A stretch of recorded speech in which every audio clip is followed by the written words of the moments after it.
Welcome to the Animation Station Podcast, your home for discussions and debates about all things animation. Each week, we'll rank, review, and revel in animated shows from yesterday and today, and from around the world. So grab your Acme slingshot, set your mobile suit to autopilot, and put on your mouse ears. The Animation Station Podcast begins now.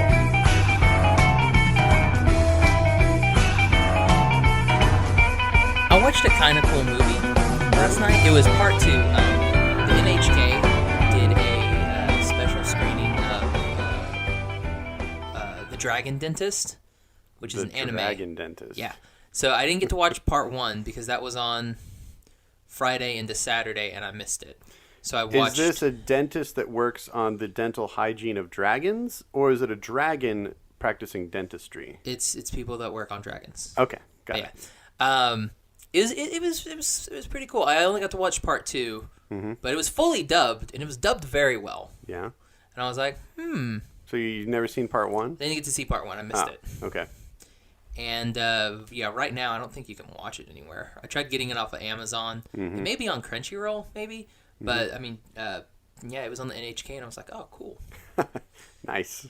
So you'd never heard of it before? You just ran across it, basically? Yeah, like, they put it on their Facebook. We're like, we're going to have the Dragon Dentist. And I was like, that's weird that the news station is showing an anime. Yeah. But I was like, okay, cool, I'll watch it. Nice. But, yeah. I was going to say, isn't it that kind of like the... Yeah, it's Japanese like CNN? Japanese CNN. Yeah, that's weird. Well, maybe they're broadening their programming spectrum. I mean, it was the same dude who did Evangelion. Really? Yeah. Wow. So it was very good. I mean, Sweet. part 2.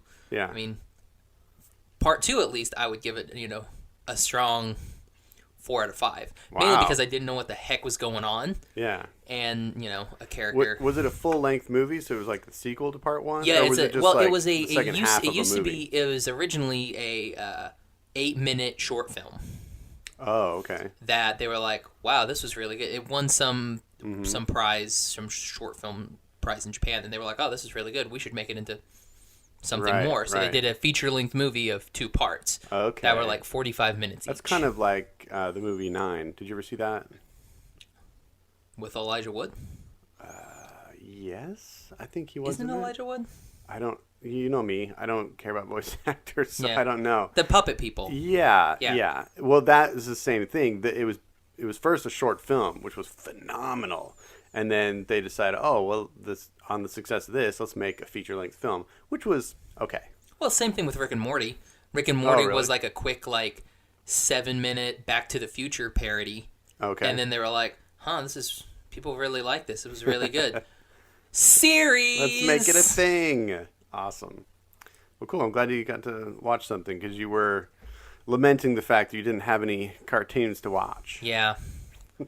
That's why we had to put off recording yesterday. I was in a very in a funk mood. But now we're ready to do episode 34, right? Welcome to the Animation Station Podcast, episode 34. March to the Stars, number 3. Our sci-fi month continues.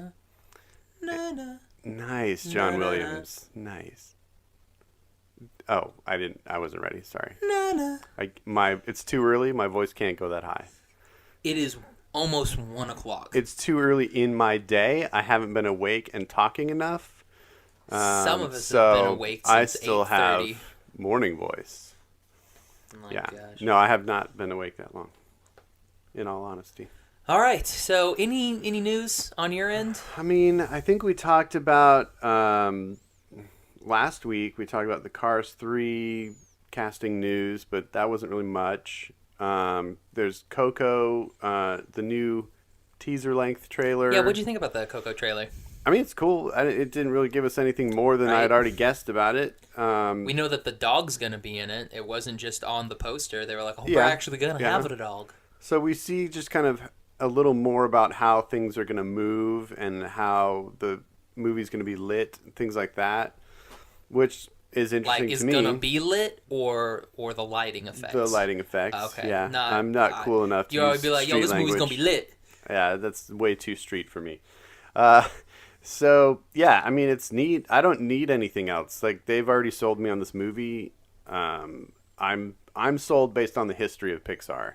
So the whole trailer thing doesn't really interest me, but many people get off on trailers, so they live and breathe by the next new trailer. So I'm excited for those folks, but I'm already in. I'm watching that movie the second it comes out. Yeah, I mean, it's still nothing's like jumping out at me that it's like this is gonna be something that Josh will care to see. Yeah. So, but well, I mean, it is Pixar, and they don't usually jump at and say, Josh, you want to go see this movie? Right. Because it'll be different. They're from every by and other large, movie. No pun intended. They're not the movie studio for you. What? By and large, where's the? Well, remember that was pun? That was the store name in Wall-E. It was by the letter N, large. Sure. Okay. Anyway. They're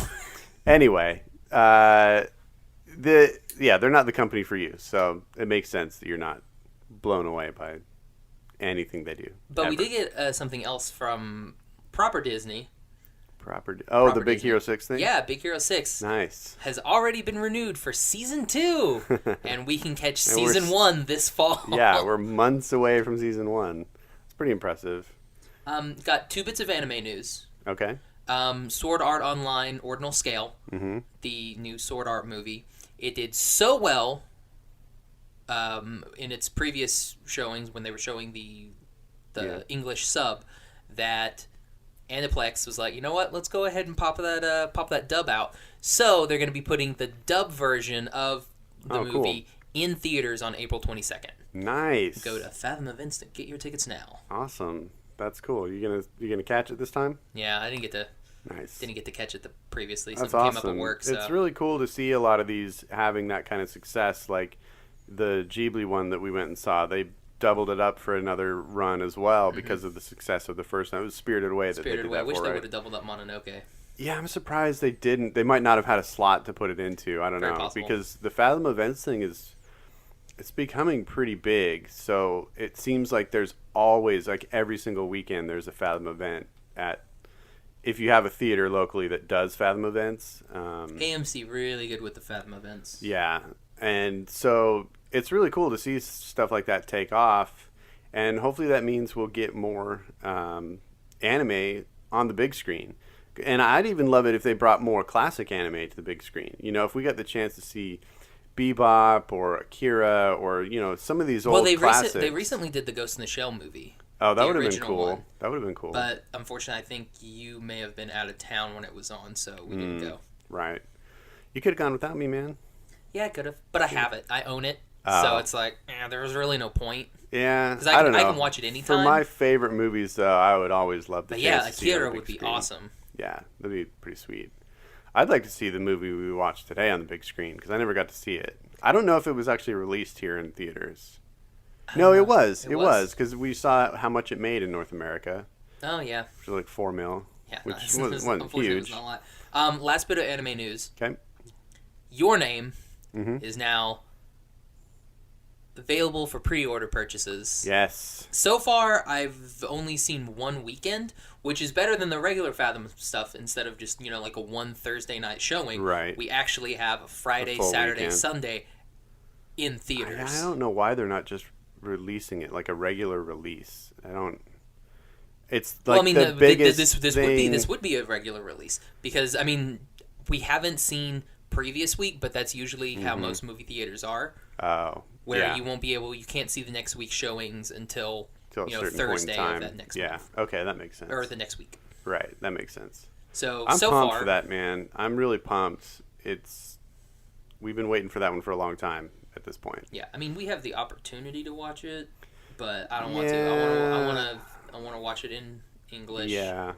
And I want to watch it on the big screen first. Watch it on the big screen, all these people that have their pirated streaming devices no. I don't want to watch that. I want to watch it in its full glory, big screen first. Yeah. And that be my first experience with it. I wish the Warren would do more stuff. The one in Moore does nothing. The one in Tulsa though, that one actually does like anime movies and shows. They really? had Sword Art. But the one in Moore, which is what we're closest to, they do nothing. They don't care. Tulsa seems to be a little more cultured than I would think. Oklahoma Than City, Moore. Moore, Norman. That's just the impression I get. I don't know if that's really true, but yeah. I keep checking Warren to see if maybe, since Your Name is so big, right, it is now the #1 highest grossing anime feature of all time in Japan. Is it? It officially, I mean, because it passed it in the box office, Spirited Away, but it's officially passed it in full revenue now. Oh wow! So it's impressive. It's just completely destroyed Spirited Away. Yeah. But I mean, you would think that much money, I mean, that it's made, you would assume that, some of the bigger theater chains would, jump on it. Yeah, I think there's still a reticence of theaters to just put their, all their chips on the table with a something like that's coming from another country, because I think there's a mentality here that, we know how to make movies. We know what our audience want. Yeah, there might be this nerd audience that wants to see this anime, but we can't guarantee we're going to make our money on that. Yeah. And we're afraid of taking that gamble because the movie theater business it's not this, super healthy industry that it was 25, 30 years ago where, everybody went to the movies all the time. Now, with all the opportunities for people to stream and... especially if you can have other... jailbreak a Fire Stick and watch everything on there. Exactly. Because I work with some people and they're talking about, we watched Moonlight and this weekend and stuff well, where'd you go to see it? Because, it's not here. Right. Where'd you go to see it? And we watched it on the Fire Stick. Yeah. I was like, you do get that that's not helping them make these movies. Yeah. Because, that's why I'll go see Your Name probably 2 or 3 times. Just because, I want to give them my money so they will bring more stuff over. Exactly, yeah. So it kind of makes sense to me. But, the more times they bring stuff over and the more people that buy tickets like us and all of you lovely people out there who should go buy tickets to Your Name, the more we'll get. Or everything. Just go buy tickets to everything. I mean, obviously, there's more watch things in theaters. There's more being shown to us today than 20 years ago, so it's getting better. We're getting more anime on the big screen, and hopefully, it just keeps getting more and more. I'm hopeful. Yeah, that's pretty much all I got for news. Cool, man. I like it. Did you do anything exciting this week? No, I worked. You were at work. I worked, man. I worked. I got a bunch of commissions, and I was working 12, 13-hour days at work, and man, this has been rough. It's been a long week. I've just been watching Which is why I didn't get up until 11 in the morning. I've just been watching a lot of D&D videos. Oh, nice. And getting my prepping for our big game. Getting my character. I've rewritten his story 4 times. Because I'm like, nice. I really like that. And then something else will pop and be like, ooh, that would be really cool. Kind of nice. Try and shoehorn that in there. Because it went from he, grew up with, his parents were, soldiers, and then something happened, and then he joined. Then it turned into he was an orphan, and then he joined up, and then it's gone through 17 different variations. Nice. Of how I want my character to go. Cool, man. You're putting a lot of thought into it. I think that's good. I know. I've been wanting to play since I didn't even get to play last time. That's true. You got killed. We did a practice combat, and you got knocked out before you even got to do anything. No, I did get to do one thing.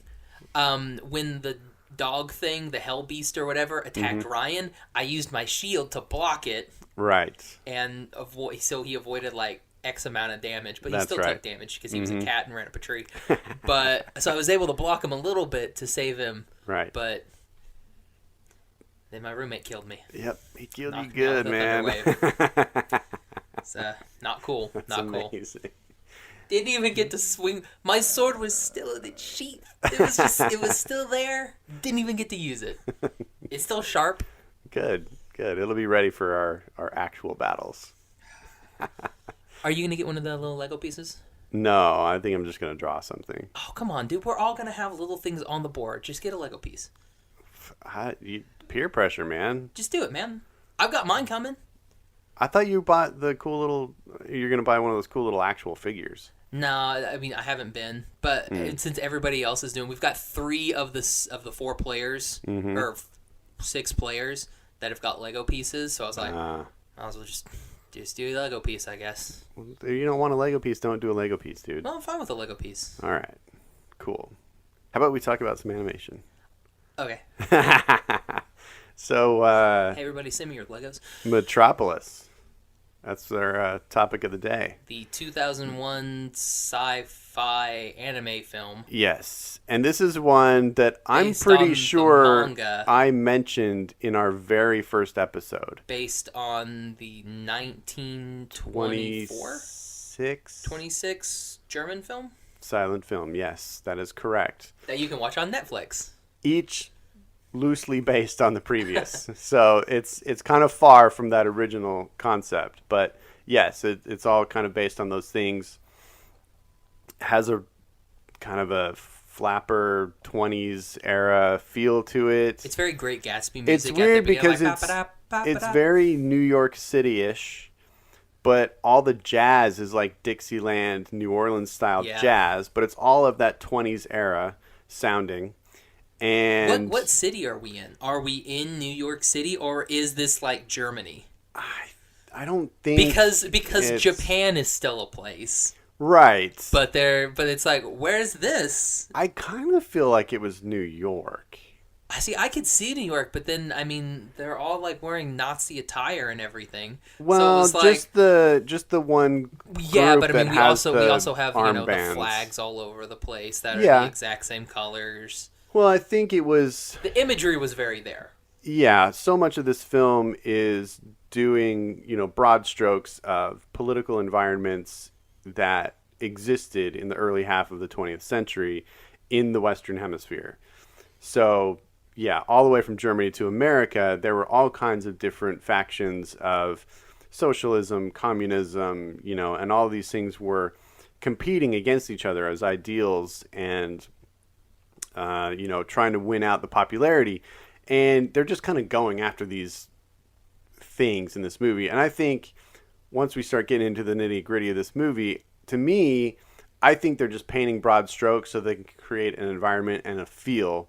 I think for you were struggling because you wanted detail as to what type of politics this is. What is this faction to this faction? What is the relationship between this politician and that mayor of Metropolis? And to me, all I needed to know is that you had this young duo, this boy and this girl, who neither of them know that the girl's a robot, and there are these giant political warring forces around them and after them, and to me it's just about them trying to make it through this adventure.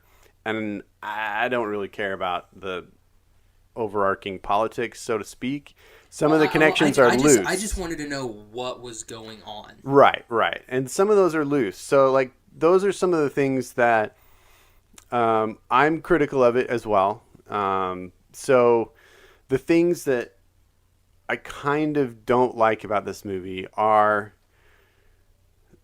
they're not real explanatory with the major plot points and the players, like the different factions and how they actually tie together. Like when you read Wikipedia's entry about the plot, it explains so many things that I have to assume they're just guessing about the movie because they don't explicitly tell you in the movie.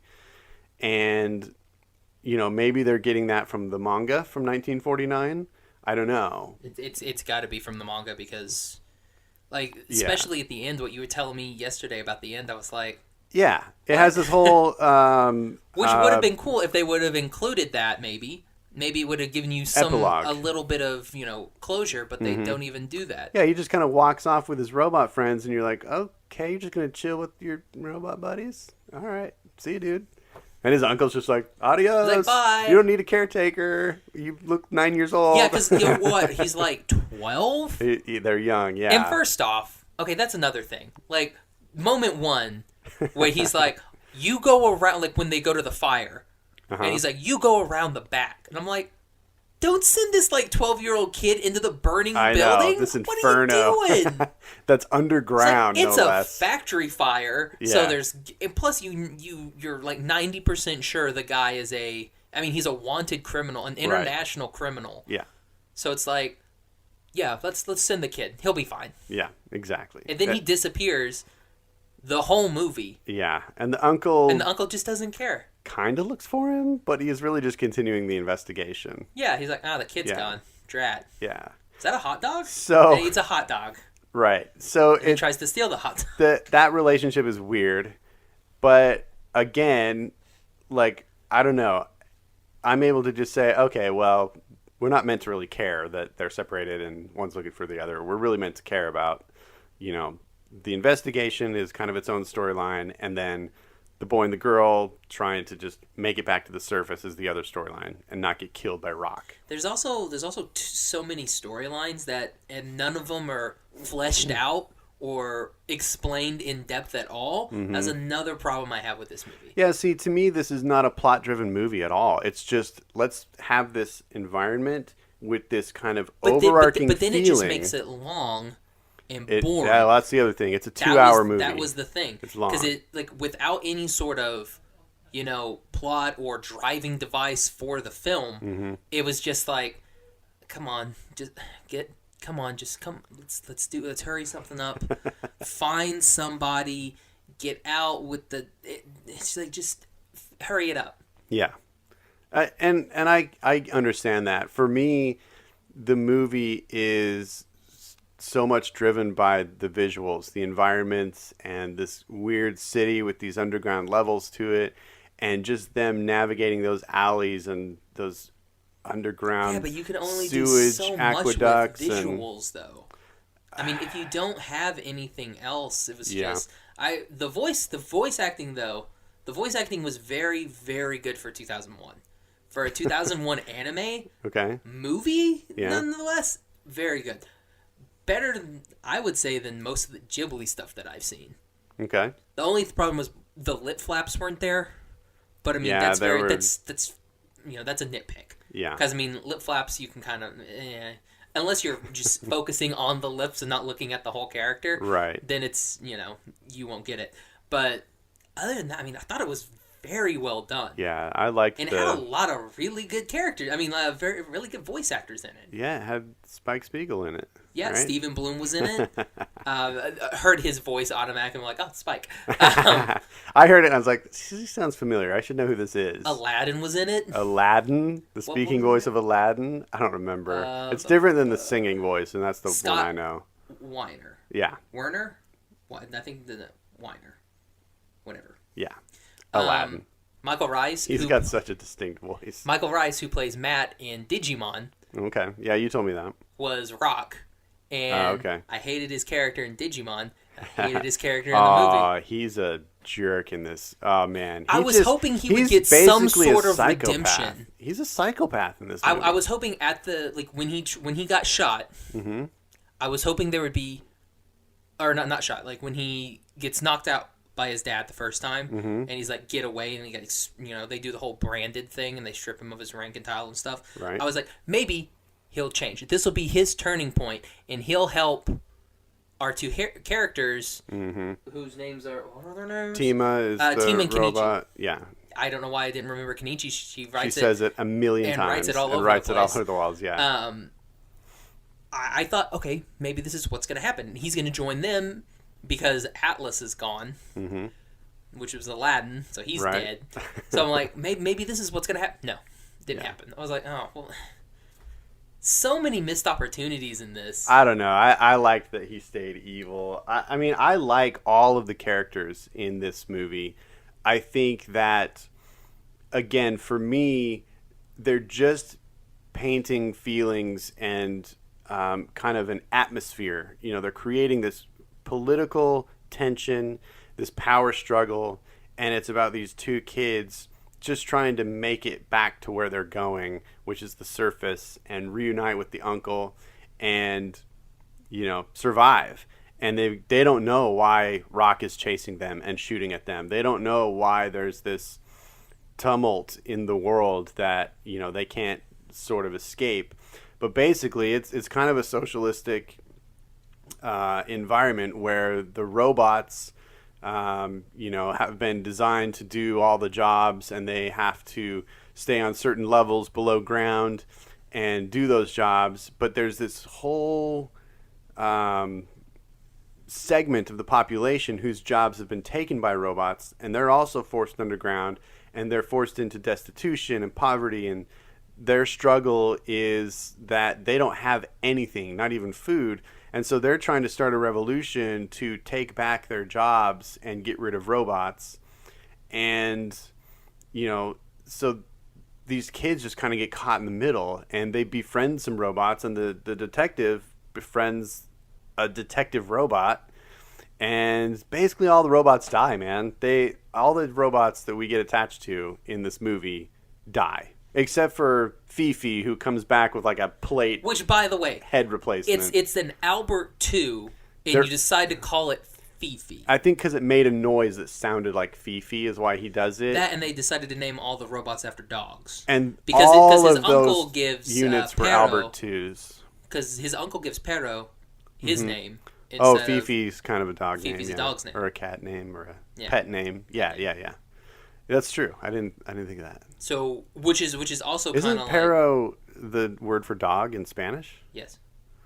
Clever. I don't know what Fifi is in any language. It's maybe it's French for dog. A long-haired cat is what I think of. It sounds like a poodle's name. Or a poodle, yes, exactly, a poodle. But yeah, like watching, listening to this, like her voice, his voice, Kenichi's voice. Mm-hmm. I was thinking, I was like, that sounds so familiar.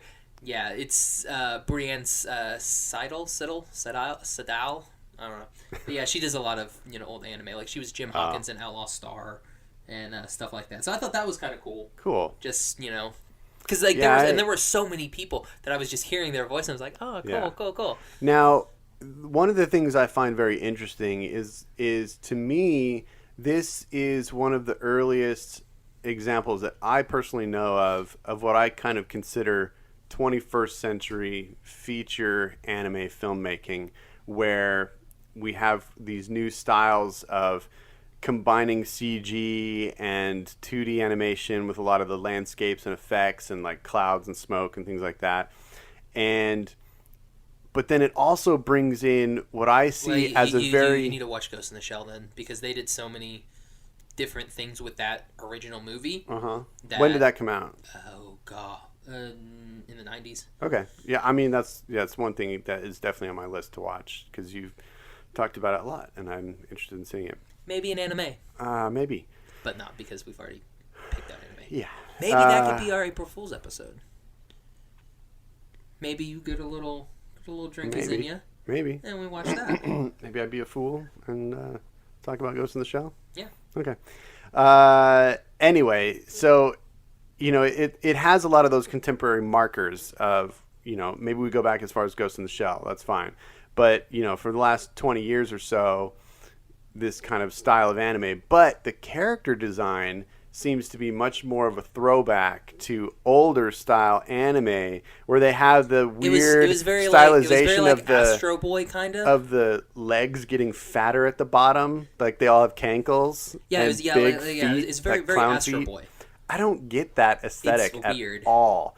Like, so the first 15 to 20 minutes of this movie, every time I watch it, I'm always a little off-put by that. But then, by about 20 minutes in, my eyes, I guess, have adjusted to the aesthetic, and I'm fine with it. But there are several moments throughout that I'm like, why is he wearing bell bottoms with platform? Oh, no, that's just his calves. Like, he's wearing shorts. Yes, he's wearing shorts the whole time. Big old calf looks like a bell bottom ending like in some big clown shoe. And it's like, what? This is so dumb. weird. And then, like, Duke Red's... hawk-like nose, and then the feathering hair coming off the back was so weird. He was very like Cyborg 009. I don't know what that is. Yeah, it's all right. But I'll show you. I'll show you the pic. Okay. But yeah, he looked remarkably similar, and I was like, It was cool though that they were trying to give it that early 20th century look with all of their tuxedos and their suits and their hair and their mustaches and beards. They all kind of looked like high society from back in the day. And I liked that. I thought they did a good job. But to me, the things besides... which one is he? Oh, the guy on the left? Yeah, he's got a big nose. He does have a big nose. His hair is more feathered. Nice. Cut out in there. So... Let me see this. Oh gosh, yeah. That's hilarious. So the character design is a little weird, but I do like it. Like, I like Rock. I like his whole thing. Rock was the only character that looks semi-normal. And I liked Tima. I loved her little blonde wispy hair and her super cute eyes. I just thought she was adorable. And well, it did that classic anime thing where it like floops. Mm-hmm. Little floops in the back. Little floops. Yeah. I like that. Even when whatever happens, like there could be wind blowing, it could be doused in water. Mm-hmm. Just one shake, and you got the floops. That's amazing. Yeah, the character design I thought was pretty good, even though it was based on a strange aesthetic. But to me, the two best things about this movie are the city itself, the visuals and environments, all the design work that went into creating this world, which to me was totally unique. It was very exotic and interesting to look at on every level they were on. But then it also was completely convincing, we talked about this before, that it was an actual lived-in city where people worked and played and lived out their lives, you know, at varying levels of high society to, you know, destitution down low. And I really liked that. I loved them running through alleys and, you know, downstairs, and when they're on that like bike with the cart in the front, and he's like racing really through. Cool chase scene. It was awesome, and I just set to good music too. Well, that's where I'm going next. Yeah, so to me, the city takes on almost a character role itself. I felt like the city played such a big role in it, and there's this one marker in the middle of it on the surface, which is the ziggurat, which is this seat of power, but it's also this secret weapon, and it's like this dastardly secret plan that we only get to know bits and pieces of along the way, which I found that mysterious and interesting. But then, yes, the music. To me, the music in this movie is unbelievably good. I love the score. The score is great. But then they're playing this 20s sounding Dixieland jazz style music. What was that song that they played at the very, very end when everything's blowing up? Well, then that's Ray Charles, I Can't Stop Loving You. And that moment, you're just end. like, that was really, really good. He pushes the button, and the movie sound goes silent, and that song starts, and you see all these explosions in total silence, but just that song playing. That's powerful. That was the best part of the whole entire movie. Yeah. And the whole time, because Tima at this point has, you know, gone. Not really she's insane. Evil. Well, not really. I mean, she's a robot, so I mean, it's just her programming kicked in. Her destroy humanity programming. Mm-hmm. So she's doing that thing, and Kenichi is still trying to get with her the whole entire time. Yeah. That was the best. Like, honestly, that ending bit was the best part of the movie for me. And see, I guess I'm fine with the wait for that ending because I do love everything about them exploring the city, and I love the music along the way, and just watching her kind of learn along the way is interesting enough to me. Yeah, and I know that, oh my gosh, when we get to the last 15 minutes, it's on. It's so good. Their love story was believable. Yeah, I agree. I will say. When he's blushing, when she's first kind of trying to write and talk, Kenichi. And he does that little blush thing when she's like clearly like, I like you, you're cool. The what, like 4 red lines, therefore it's an anime blush. Adorable. And he does that little like awkward like smile then like not smile thing. It's so funny. Mm-hmm. Yeah, like and her growing the whole like it was really cute. They were super cute together. They were. But then that ending though, it was like it gets the heartstrings just a little bit. It does. Because the moment that she gets blasted and she's hanging on by that really thin rope, I was like, no. This won't when it be starts good. to fray, you're like, crap, all hope's gone. All hope's gone. Like, oh, no. This is really, really bad. She's not going to make it. It's weird because it ends on such a, like, that scene ends with tragedy. I mean, you don't want her to fall. You want her to be saved and somehow go back to being her again. Because doesn't she say Kenichi right before she realizes it right when the rope breaks, but then there's this final scene where the ziggurat's destroyed and a huge portion of the city, and the sun comes up, and they're just like, oh, let's go survey the damage, and he Kenichi goes down there, and here's the thing. Fifi and all the other robots show up with little parts of Tima, and then they walk off into the sunset. Yeah, Fifi gives Kenichi her heart. Yeah. And I'm like, but apparently, according to Wikipedia, he stays to start a robot shop and with all his robot friends rebuild Tima. But we don't see that in the movie. It's so weird. That would have been better.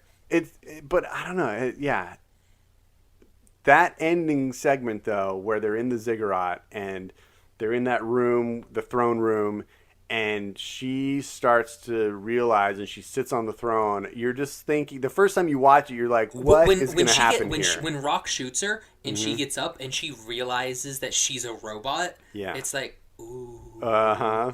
Yeah. She's like, the only thing I don't like about that scene to lose it. Is that Rock's in disguise as the maid, and he rips off his face and it's him underneath. And That's the only part I was like, what? You have a really good figure, Rock. And he takes it off, and he's wearing the black turtleneck, and I was like, wait, she was sleeveless. How did you do that? Yeah. Oh man, that was a little goofy, but other than that, I thought it was great. That's a great scene to talk about the visuals in because. This movie was trying to combine CG and 2D a lot, and it's early in the days of that being successful, and so I think it rides the line sometimes, and there are several shots in the movie that I'm like, okay, this is clearly CG, and I don't want it to be that clear right now that this is CG, but I think for the most part, they do a good job of combining those elements. And that scene, I think, is pulled off really well. There were some other scenes, especially in the very beginning, where they're doing sweeping shots of the city and they pull out from the ziggurat. And you're like, okay, is this movie CG or is it 2D? I don't know. Because they don't show you any 2D characters in that first segment. The first part I really started and I was like, is when they showed her throne. And it was full CG. But then it was weird because then it backed up and it turned 2D. Or it looked like it turned 2D. Well, I think they were using some different techniques there. I think all of it remained CG, but they were using that flat panel CG with the lines around it so it looked more 2D. Yeah, and that's what made it look cool because when it was just showing her Iron Throne thing, I was like, okay, that's kind of weird. But then when it was zooming back, I was like, oh, okay, it's blending better with the background. Yeah. So that was kind of nifty. Yeah.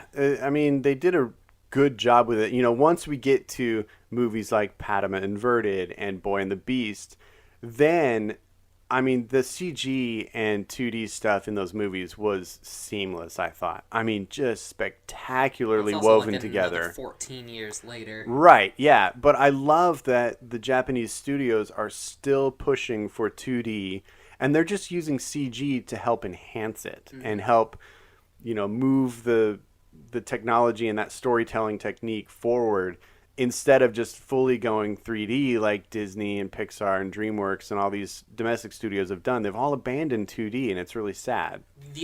Except for TV. Yeah, TV's the only time that we have 2D because it seems like it's a little bit more expensive to do the 3D stuff. Yeah. That's why you can kind of put it just on the Netflix stuff like that. Yeah. But yeah, we're just talking about Dragon's Dentist last night.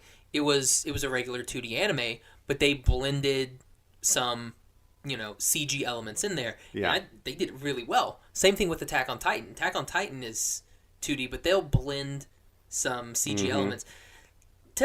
It's kind of mixed when they do it because when they do it all of the horses and stuff that they usually do because it's easier to CGI a horse with somebody on the back because it's running so much. But when they did it a couple times on Attack on Titan, I was like, ooh, maybe let's pull back just a bit. Just kind of pull back just a bit. But yeah, like watching Dragon Dentist last night, I was like, and that's new. That was this year. It was the premiere was what they showed. That was the first time that because it was it premiered in February, I think, in Japanese, but this was the English dub for March, and that was the first time that we got to see it over here. Not even Funimation or Crunchyroll even had it yet. Nice. So this was the premiere. I was like, it blends it very, very well. Yeah. So I mean, as long as they're we the masters of it over there. Yeah, I mean, look at some of the stuff that we get here from. I'm not gonna say name any studios, but get some garbage sometimes. Well, I mean, there's some garbage in Japan too. There's a spectrum. No. The stuff that makes it over here is usually the best of the best.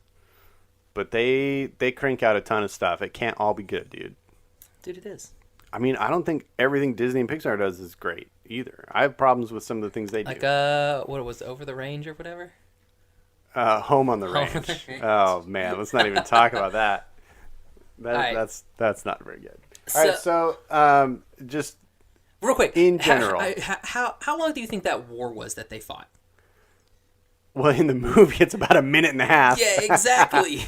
I mean, they show you the beginning of it when it kicks off. We see and the then revolution. They show like a montage of like tanks and cannons and things like stuff that. From we see tanks and cannons and stuff, and then but that they're also in trenches. It looked like World War I and World War II stock footage that they were like animated. Kind of. And I was like, where were these trenches? This is a city. Apparently, it went outside the city. This is a metropolis. Well, I think we're supposed to assume that it was more than just the city of Metropolis where this more of like a worldwide uprising thing was happening. I think so. But again, to me, well, that's again, less of the point. It's one of the things they don't explain in this movie. Right. And to me, that's fine, and I didn't need them to. I just needed them to show me, okay, yeah, there's civil unrest. That's all I needed. And it was quashed rather quickly. So... And Aladdin died. And Aladdin did die. There's a lot of violence and death in this Spike movie. Spiegel died too. Yeah, I mean, humans die in it. Robots die robots. all over the place in this. People just smash them for no reason. Oh, yeah. Like we saw that graffiti on the wall that literally says F robots. And you're like, yeah. Your whole city, your whole way of life is dependent on these robots. Right. And you're like, screw the robots.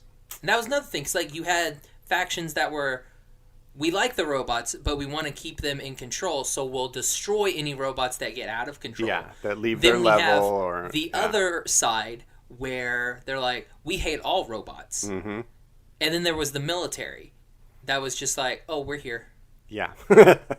It was really bizarre. It was. But again, I don't think for me, they don't need to spend a lot of time really fleshing all that out. Well, that's the thing. Your stuff is visuals, and the visuals can look fine, but the story elements, because that is the main problem with this movie. There's so much going on, but there's not anything going on. Mm-hmm. And you're just like, sitting there in the dark, and you're just like, I can't follow this. I mean, you did pause several times so that I could help connect the dots I was for like, you. What is this? Like, it's not clear. Right. And let's rank this thing. Let's do it. You've had a night to think about it. Do you have your score? You go first. All right. As I said earlier, I'm pretty sure I mentioned this on our very first episode. It's one I've been wanting to do for a long time. Until recently, it was my very favorite anime movie. It's still way, way, way, way, way up there for me. I really love this movie, despite some of the problems I have with it. So for me, this gets, out of 5 Jiminy Crickets, it gets a full 5. I love it. The major difference between you and me is you need that solid story in there. That's your top thing. That's like my third thing. So the fact that it's not a story-driven movie doesn't ding the score for me. So the visuals, the city, the music, and just the two main characters are amazing. And the main villain, who I think is Rock. I think it's awesome. Because what's his face? He's kind of the Red Duke. Yeah, the Red Duke. Like you set him up to be the bad guy. Like you set him up to be like this Hitler type character. Because at the very beginning, he's doing this big, huge, speech, hands waving everywhere. Yeah. And then he's like, just pushed off to the side. Mm-hmm. You're like, well, it's like, then we go to the stuff happening on the ground level, so to speak. They're on many different levels, but you know what I mean? Like the people out in the streets actually doing the things, not the people in power. They're kind of making their puppeteer moves up on high, but really, Rock is the one out there doing the dirty work. So then in our story, where we go to the ground level where the people are, Rock becomes the villain, because we're talking about but the people that are actually out there doing things. One of those things like, don't set something up if you can't pay it off. Well, he's still the big baddie at the end. Not really. And really in charge of everything. Yeah, because he's setting up the whole thing. And he finally gets Tima, and they're setting up this super-powered weapon that's going to help him take over the world and, seize power over everything. Was that what he was doing? Yes. He's trying to take over the world. Well, I mean, he's claiming that Tima is going to rule the world, but really, he's trying to take over the world. See, I thought that he was, he did all that for the guise of he wants all of the robots under control. Well, that's part of it. I didn't get that he was taking over the world. He says several times he wants to expand their power across the world. Yeah, but he's talking about robots. Because Metropolis, everything is pretty much run by robots. Right. See, another thing that it doesn't make any sense. That's why this movie, I want to give it a 2, but I'm going to give it a 3 because of the love story. That's the and the end. That's the only reason it gets a 3. Everything else is just awesome. Toss. Toss? The story. There's no story. There is story. There's no story. It's like an outline of a story. Yeah, they're like. You write. It's like, I kind of want this to happen. Bullet point. Politics. How's that gonna happen? Bullet point. Civil unrest. I'm just gonna say that this is gonna happen. Be like, oh, okay, sure. It's like me giving. You know what I bet happened? Someone's like, they were in the pitch, the pitch area, and they were like, okay, this is what's gonna happen. Blah blah blah blah blah, and they just kind of did like what you said, bullet points, and they were like, okay, just make the movie like that. Mm-hmm. Do you want us to expand in anything? No. Do you want them to have meaningless scenes where they're just kind of around? Yeah, sure, why not? So, you want us to have that 30-minute scene where it's just the general and you see the black and white crap for 30 seconds, if not longer, happen, where we could have, explained anything in the story? You don't want any of that? No, just screw that. Yeah, it's all right. What That's about, hilarious, can dude. we have another 1 to 2 minute scene where it actually probably longer than that, probably maybe 5 minutes, where Tima is riding Kenichi on everything, and then that maid takes her outside to see Rock, and then nothing happens? Can we do that, please? Can we make that nothing happen? happens? He captures her and he deactivates her. Yeah. Literally, though, that could have happened in 3 seconds. All you had to do was see. She could be drawing. She could be drawing on the. Yeah, she could be drawing on the wall. He could just come, take her and leave. Well, he couldn't get into at that point. I bet he could. Well, I know, but we're led to believe that he couldn't make it in. He had to get her to come out because he's like blackballed at that point. Yeah, he's blackballed, but still, we could have just done that and be like, oh, cool, that would have been nifty.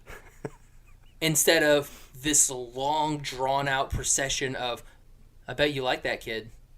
I bet he likes you too. See, I find that the Japanese filmmaking techniques, they like to, let something develop. They like to let something simmer on a slow boil. They're not afraid to make you wait for something.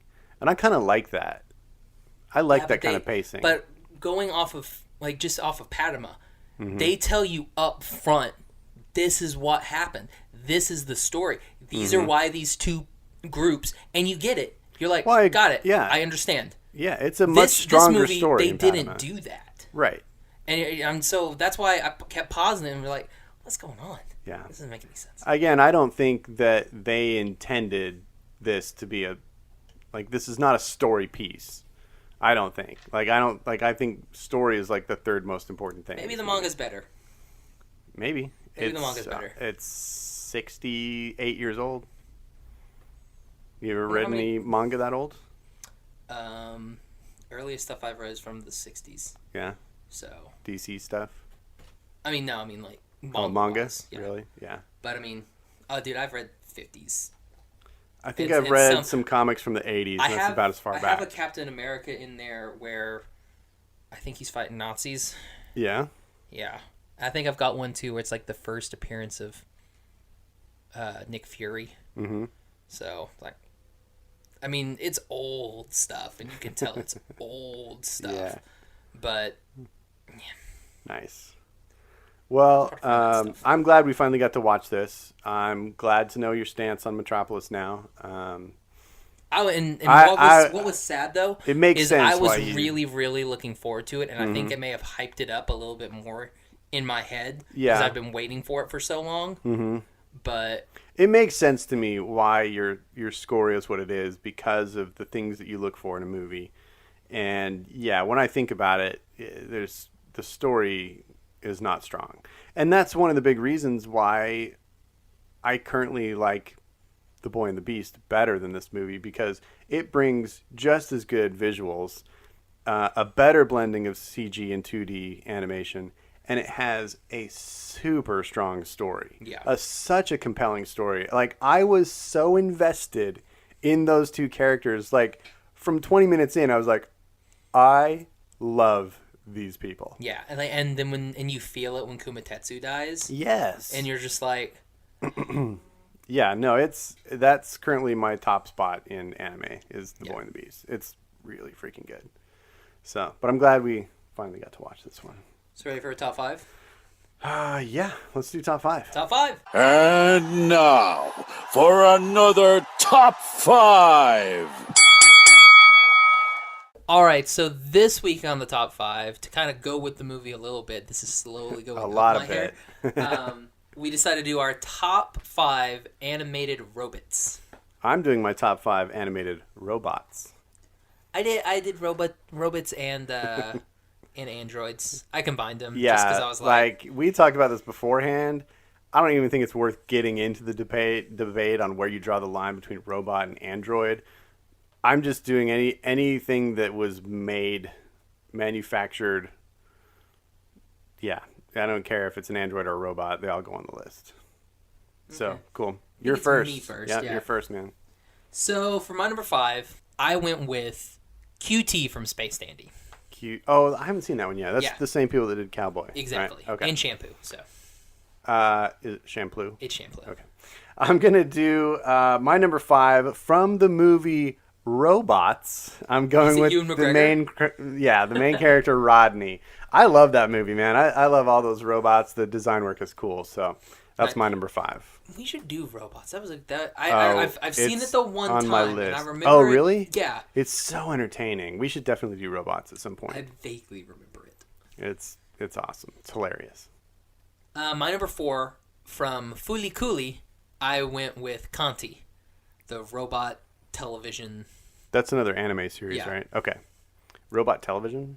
Yeah, he's got a TV head. He's like he's pretty cool. Awesome. Sounds tubular. My number 4 is the biggest robot I could think of, the Iron Giant. Okay. I love him. I know you don't care for that movie and it mystifies me, but man. Was he? Here's where I was getting into a lot of problems because I was looking up like robots and stuff, just things to jog my mind. And in anime, it's like the robots are all like mech suits, so it's all like Gundams and Evangelion and Gurren Lagann and stuff like that. That's just a suit with a person in it, right? Exactly. So I'm like, it's not really a robot. Yeah. But that's what they call it. They call it giant robot anime, and I'm like, okay, I guess. Again, I don't care about the rules on this one at all. If you want to put mechs in there, do it, dude. I didn't do that. Okay.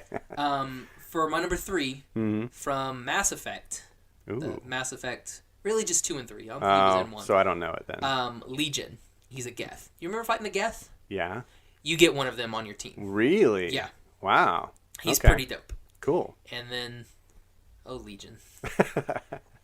See He can his demise. He can either die Uh-huh. or you're super cool like Josh because you played Mass Effect 3 way too much and you were able to save him Nice. and get the Tally's people and the Geth to kind of... The Quarians. Are they the Quarians? I think they're the Quarians. The Quarians and the Geth to be friends with each other and not blow each other up. Nice. You're such a diplomat, Josh. Yeah, man.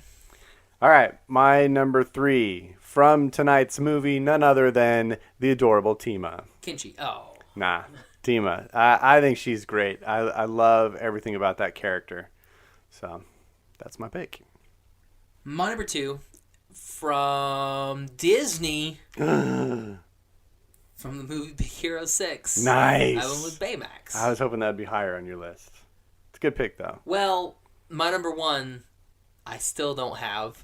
So I have to wait for your number game 2. time decision? Yeah, it's still up in the air. All right. So that was your number 2, right? Number 2. All right. My number 2 is one we talked about a couple weeks ago, WALL-E. Oh, WALL-E? Really? Yes, I love WALL-E. No, Eve looks super cool, but I love WALL-E. Like, WALL-E's my guy. He's so cool. Okay. Yeah. Sure. Honorable mentions. I have HK-47 from Star Wars Knights of the Old Republic. Oh, the game. Yeah. Okay. He's an a-hole. But he's a droid. He's an assassin droid. Okay. Yeah. Nice. I actually hate him, but he's funny, but I hate him. Nice. Like on my second playthrough, you go to Tatooine and you purchase him, and he joins your team. My second playthrough, I didn't even buy him. Nice. I just left him. I was like, no, you can stay over there. I don't care about you. I also went with Eve from WALL-E. Good pick. I went with Yuki Nagato from The Melancholy of Haruhi Suzumiya. Okay. I also went with R. Dorothy Wainwright from Big O. Wow. Yeah. Never heard of that one. She's technically a robot. Well, I actually think she's an android.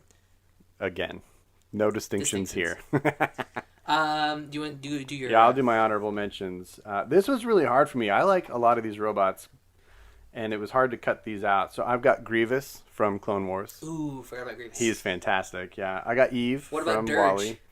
Which one's Dirge? He's the one with all the one that they try and kill like 13 times. Oh, like yeah. Slitheries in him. Yeah, no, he was cool, but Grievous is way cooler. So, yeah, I like Grievous. Emperor Zurg from Toy Story. Do you remember him? Yeah. Mm-hmm. Yeah. He's good. Bender from Futurama. Forgot about Bender. You gotta love that dude. And Carl from Meet the Robinsons. You remember Carl? Yeah. Little gold-colored robot. Skinny legs and skinny arms. Mm-hmm. He's like, when you invent me the next time, can you work on my body? Or whatever he says. That's right. I forgot. He's like, these alarms don't exactly make the toaster whistle or something like that. So for my number 1, I cheated because I couldn't think of it. I didn't have enough time. So from the entire cast of the movie Robots. For my number 1, part 1, I went with Major Makoto Kusanagi from Ghost in the Shell. She's the major. She's the main BA heroine. Scarlett Johansson. Okay. And I also went with from Adventure Time. I went with BMO. So we have a tie at number 1? Tie at number 1. Nice. I like it. I'll allow a tie. I freaking love BMO. Yeah. I don't know. I can't picture who that is. I've seen a lot of the characters from that show, but I can't picture it. He looks like a little blue Game Boy. Oh, nice. All right. Well, that's our top 5 for the week. You didn't do yours. Real quick. Oh, we did. I'm sorry. I got it. Yours is Baymax from Big Hero 6. Yep, it is. You got it. He's my favorite. He's my favorite. He's so good. Before we go on to that, do you want to do the April stuff, or do you want to talk about Tron? Let's talk about the April stuff. Okay. All right. So, guys, Audience Appreciation April is around the corner, and we just want to say thank you again to everybody who sent us your suggestions for things for us to watch and things for us to rank in our top 5s for the entire month of April. So, we have gotten our list. Oh, that's adorable. BM is what he's called? BMO. Oh, he's got the O for the arm. I gotcha. Yeah, so we've made our selections for April. I'm pretty excited about them. Are you excited? They actually turned out very, very well. Yeah, so here is our lineup and we for did April. It super scientifically. Everything that was in, like everything that you guys said that you wanted us to watch, wrote down, put them in a randomizer, right? With extra guesses. Like, say a couple people wanted, like Josh Calhoun, who I work with, he put like 30,000 anime on there. So I gave him like 10 things. Right. And I just put Calhoun anime. Yeah. Because I was just going to be like, what do you want to watch? Did we end up picking any of his? Unfortunately, no. He came number 10. Oh, man. But yeah, like we put like Anastasia, all this stuff down there. Everybody put them in the went randomizer. onto the list, yeah. And since April is the 4th month, I did a 1, 2, 3, 4. Okay. And that's how we got our top 4. Nice. Excellent. So, the first week in April, we're going to be watching Hey Arnold, which I've never seen before. You've seen that, right? That's one of your shows. I guess, because you're singing the theme song. And we may have some guest hosts, some casters. Sweet, that'll be awesome. And then the next week we're going to be doing Death Note, which you've talked about on the show a lot. I'm interested to see it. So we're going to do like the first 5 or so episodes. Yeah, just kind of. I'm gonna try and choose 5. I'd rather watch the first 5 personally. That may be easiest for us. Yeah. And then we also may have some casters on to talk about Death Note. Oh, cool. Hey, anytime. I like that. And then the third week, we're finally going to do something I've been wanting to do forever. I don't know how that ended up there. I was really hoping it would be something cool. I can't wait. This happened. Wallace and Gromit. So we're going to watch the 3 original short films that Wallace and Gromit did. This is back in the 90s, like mid-90s, these all came out. And I freaking adore them. So I'm excited about that. And then the last week, we're doing the Titanic hit from 2016, Academy Award-winning Zootopia. I cannot believe that this one won. I'm so excited about it. Yeah, I was like, oh. Oh, man, I'm pumped. So again, thanks of you guys. Thanks to Carolina for putting half of our stuff in there. Yeah, she was awesome. She interacted on all of our posts, so that's awesome. But yeah, thanks to everybody who gave us all these suggestions. All of you have been entered into our April Audience Appreciation April giveaway. We've talked about what the prizes are going to be. We're going to have the Toy Story trilogy on Blu-ray, a Star vs. the Force of Evil book, some artwork from a couple of artists. And some Ghibli socks. Oh, and some Ghibli socks. So it's going to be an awesome prize package. Which there may or may not be a pair taken out of the Ghibli socks. I'm just going to forewarn you now. Nice. But yeah, we're waiting for everything to ship in. Some stuff was on back order, so got it. Unfortunately, we got some time. I'm just waiting for it to come in. We got some time before we take the official picture. So we'll be announcing the winner of the package in April. So keep tuning in, and there might be some other little shout outs and giveaways during the month along the way, just to continue to say thanks to you guys. So, yeah, man, I'm excited.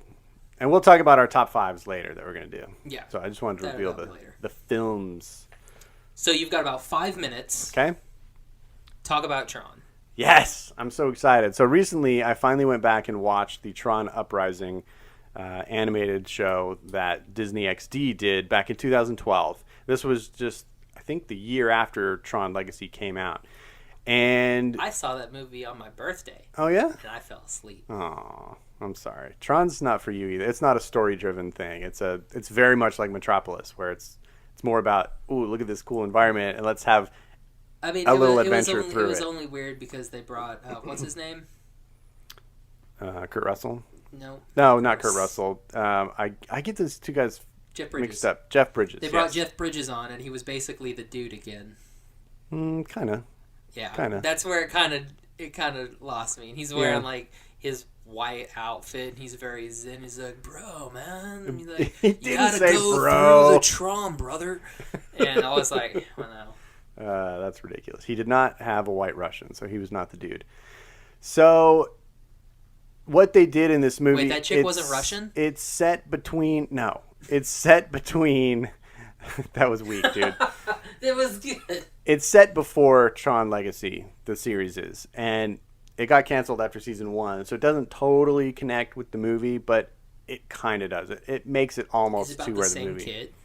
No. He's not. He doesn't show up in the grid until Tron Legacy. Well, that seems weird. It's only about programs. It's only about programs. Okay. Flynn shows up in one scene. Is it actual Bruce Boxleitner though? He's Tron. Same thing. Yes. Bruce Boxleitner is the voice of Tron in this series, and he's awesome. Because he's freaking Bruce Boxleitner, yeah, man. he's awesome. The captain from Babylon 5. Again, like Metropolis and the other Tron things, it's not a story-driven kind of show or world or universe. To me, it's all about that cool environment of the grid.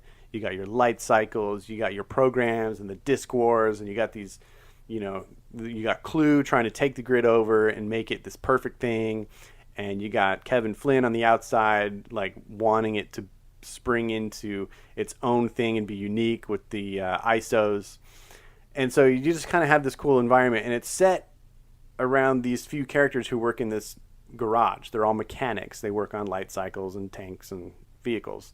And one of them basically ends up taking on the mantle of Tron because Tron is injured at this point and can't fight for the users anymore. And so this renegade character played by Elijah Wood takes on the mantle of Tron. It's kind of like Mask of Zorro. Okay. It's basically what it is. And, he basically just kind of starts this revolution. And it's about all the people around him, taking different sides. They're against the renegade, they're for the renegade, but he can't reveal that he's the renegade. So, like, his two friends, Mara and, I can't remember his name, they split on different sides of this political issue. And so it's really interesting to see how those things play out. But yeah, I think they nailed the look of the grid in this show. The animation is unbelievably good. Like, it's super high level. This was Disney, wasn't it? Yeah. Mm-hmm, yeah. So any of the action, any of the effects, the lighting, the textures, just amazing. If you love the look of Tron, which I feel like most of the fandom of Tron just adores the look of Tron. That's what it is. It's just this neat thing. And if you like that, then you'll like this show because it's pure Tron eye candy in this show. It's amazing. The only thing that I will criticize about it visually is they went for an incredibly strange proportion with the characters. Have you seen any footage of it at all? No, go ahead and talk about it. So basically from the waist up, they have standard proportions, but they all have extra elongated legs. And so it makes for a weird gait to their walk. Tron Uprising. It looks really cool when they're fighting and they deliver a kick because it's this big, long, whipping leg. But it makes for some very awkward posing and walking and running. Yeah, it's weird. That looks bizarre. It does. And so it takes about the first half of the show to kind of get your mind used to it. It's very stylized, and I like that. Like, it's that super right stylized. That looks really cool. Yeah, and so But their legs the girl with green hair there, Mara, that's one of Beck's friends. That's Mandy Moore that plays She's her. cute. Yeah, she's totally cute. And then Paul Rubens plays one of the villains in it, and he's amazing. He's so good in it. I like how she has, like, it's a beauty mark, but it's like by her nose. Yeah. It's cute. It's a really well designed talking show. So I loved it. I mean, I would give it, because it's only a season and I have a problem with the legs, I give it a 4, but it's a really solid 4. Like, I can see myself buying this so that I can rewatch it anytime I want. It's a fantastic show. I think you might like it because it has... You know what? I may go into it just because I do kind of like that. It is very stylish. I do like It's only 19 episodes, and it has more story in it than both of the Tron movies combined. I will say, it is a story-driven show. I look at it, and I automatically go to that John Mulaney skit where they're like, "Look at that high-waisted man." I'm like, I don't know that that's very one. good. That's fine. It's new in town. What is new in town? Mulaney's new in town. It's his special. Also, Oh, available on he's Netflix. a stand-up comedian. Yes. Yeah. I'm sure Charlie's seen it, but I haven't seen it. Yeah. Comeback Kid is also really good. He goes on this whole entire tirade about like when he got to meet Bill Clinton when he was like 9 years old.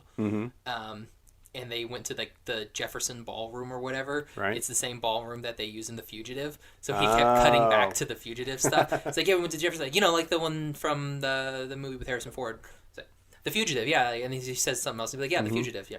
And he's like, and then he starts talking a little bit more. Yeah, it's in that scene where. Oh my gosh. Yeah, it was really, really good. So, Tron Uprising So you give it a is 4? Yeah, I give it a 4. It's currently available on Hulu, and Is it not on Netflix? it's not on Netflix, just on Okay. Hulu. Well, so, good thing I have your Hulu. Yeah, you got it. So watch it, man. I recommend it.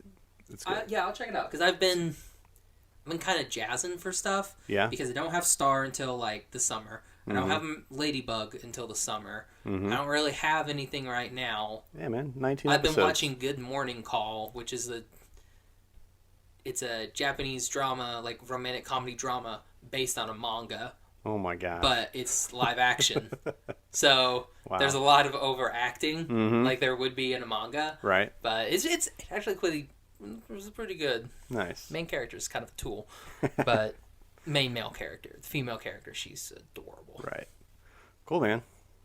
Well, I think you should give it a shot. Yeah, I'll check it out. Sure. All right. Cool. I think that about wraps it up. That's all the content we have. That's it. I mean, we've got. You did that really well. I think I gave you 5 minutes and you did 6. So that was nice. Actually pretty good. Yeah. Well, and you broke in a couple times. So I did break in a couple times. I did perfectly. No. You have to account for me breaking in. Oh, I didn't know that. Okay, I'll know that next time. All right, Gavin. So where can everybody find you? They can find me on Instagram and Twitter at Gavin Otteson Art. Are you still taking commissions? Right now, commissions are closed until I finish current commissions and another project, and then they'll be reopening in a couple weeks. Nice. Yeah. And you can find me at animation. Well, no, you can't. You can find me on Twitter and Instagram at Josh L. Kane. You can find the show on Instagram at Animation Station Podcast and on Twitter at Animate Podcast. Mm-hmm. And the website is www.animationstationpodcast.com. And the Facebook page is I can't remember. Animation Station. And you can find all of our episodes on iTunes, Stitcher, or the podcast tab of our website. Download us, like us, recommend us, tell your friends. Give us a review. Love. Give us a review. Maybe you like what we're doing. Maybe you don't like what we're doing.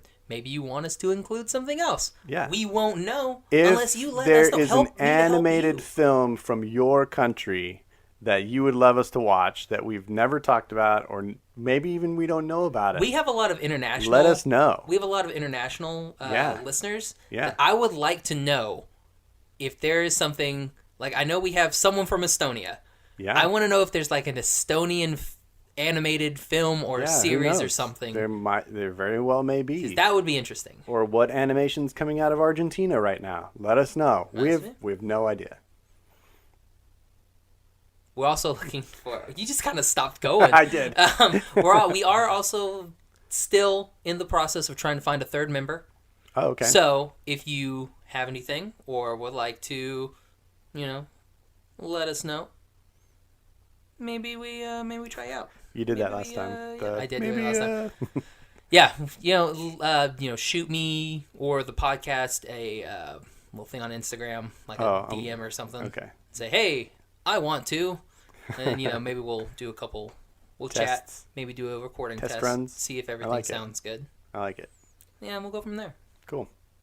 Sweet. And you can listen to me on Clouds the Friday edition of Cloud City Cast. I argue with Liam about sci-fi movies. Really? Yeah. Oh, cool! I can't wait to hear it. I'm so far behind on my podcast right now. It's sad. It's because you work too much. Yeah, it's true. It's very true. And I can't listen to podcasts while I work, even when it's after hours, because they're too distracting. Because I'm having to read emails and compose emails and things like that. And I can't have words going on. I can have music, but not words. See, mine is, I'm still, mine's really monotonous. It's basically the same thing over and over because it's just setups. Mm-hmm. But I downloaded YouTube Red, or did the 30-day free trial of YouTube Red. So I've been getting, the Critical Role episodes. They're 3.5 hours each. Mm-hmm. So I'm downloading those and I'm listening to those at work. Oh, nice. So I can go through 2 episodes a day. See, the thing that is what plus happens... we're in overtime starting this week, so I'll have even more time. Nice. Yeah, see, my problem is it doesn't affect my work, but I'll be focusing on my work and I'll realize, I haven't heard the last 20 minutes of this podcast. I have to rewind. That's what happens to me. So I don't like to play them because I miss them. See, I'm the opposite. I'll be listening too much into that. Yeah. And then they'll be like, oh, snap, they wanted this. This was a rush. Oh, no. That's hilarious. All right, dude. I mean, I'm good at my job. People that listen. Yeah, you are. You're fantastic. So for the Animation Station Podcast, I'm Josh. I'm Gavin. Bye-bye, little butterfly. Made you look. Thank you for listening to the Animation Station Podcast. Follow us on Instagram and Facebook at Animation Station Podcast. Follow us on Twitter at Animate Podcast. Subscribe to us on iTunes. And join the conversation at SecretSuperheroClub.com, where you can connect with our podcast friends, Cloud City Cast, Getting Into Comics, and Shaun of the Gathering.